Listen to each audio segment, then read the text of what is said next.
Hi, Jen. Thanks for your question. So yeah, you know, it's a cool way to look at things, and it's actually really amazing for prevention. So I like where you're going with this question. I think when it comes to prevention, this is where a professional is going to help you, because when you start to cross over with the Western and the Eastern philosophies, it can be distressful. And really, what holistic medicine is designed to do is to give you a lot more insight, control, and power over your health. So when Western medicine talks about things being genetic, right, they're looking at components and pieces and parts, and they're not taking into consideration the whole. So a part of the whole is emotional health, but there is also aging, right? And so kidneys in particular, as they age, when the energy of the kidneys run out, we die. So how people's kidneys wear out over time, how they use them throughout their lives, how they might abuse them throughout their lives, the amount of genetic, aka genetic material, which we call, it's more akin to what we call Jing, the substance. I tell patients it's like the oil in your body. It's like your deepest resource. And if we undergo a lot of trauma and stress in life, our body will tap on that oil as a means to keep us going, as a means to keep upright. But that's a limited resource. You really can't replace Jing. There are some people who say that maybe you can to a degree.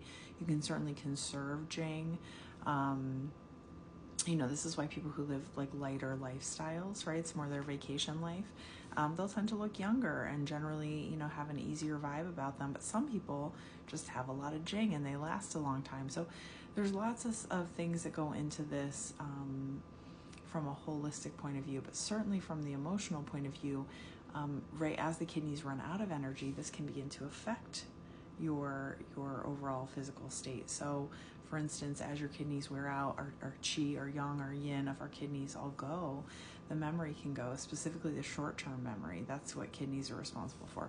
Long-term memory lives in the heart, right, which we can intuitively kind of understand. So forgetfulness, fearfulness, right? Older people tend to become a little more fearful. It's that protection of the body. It's understanding your resources are running out, and intuitively you recognize that. So there's the natural, normal aging process, which is going to be different for everybody for different reasons. And then you have that emotional truth about, maybe where there's more extreme things, or maybe you might want a different look at why is this part of it so extreme. Things like incontinence, right?